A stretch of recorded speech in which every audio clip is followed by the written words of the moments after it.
Get ready. Start.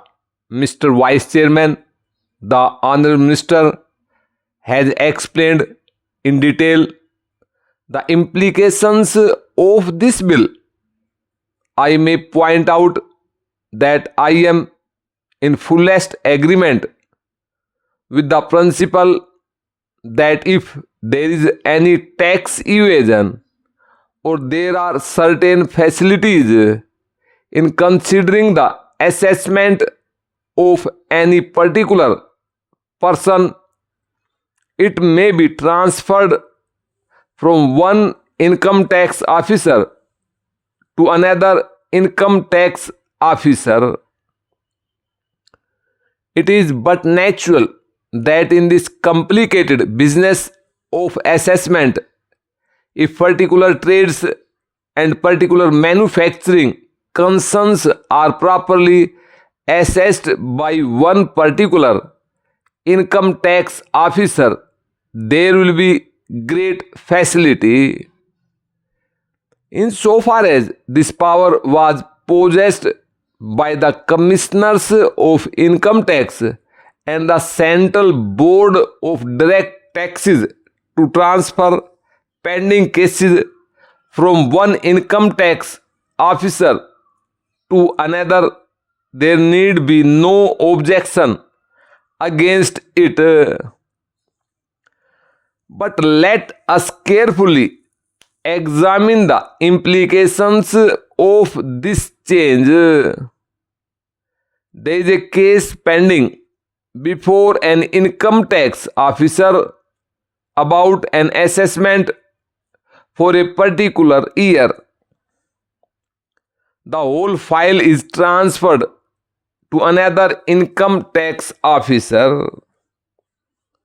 Nobody can have any objection to that particular assessment being passed by the new income tax officer. There can be no objection about subsequent years. In the subsequent years assessment, the file may be transferred from the new income tax officer.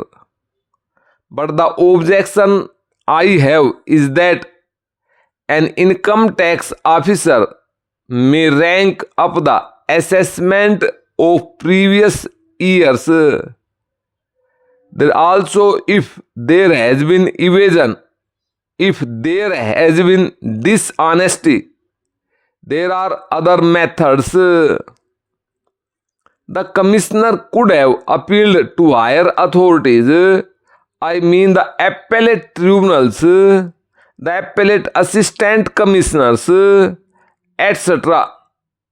If there is a case of fraud, the commissioner and the Central Board of Direct Taxes possess special powers of opening up that case. The income tax officer can open the case. Here what will happen is that if the income tax commissioner is dissatisfied with any assessment of any previous year, or he has a grudge against a taxpayer, he simply transfers that case. The new income tax officer can open up any previous year's assessment and then he will pass a judgment.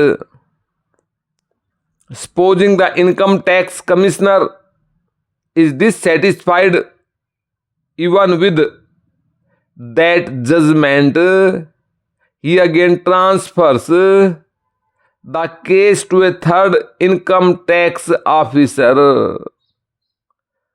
The third income tax officer again opens up all the previous year's assessments, considers them and passes an assessment order.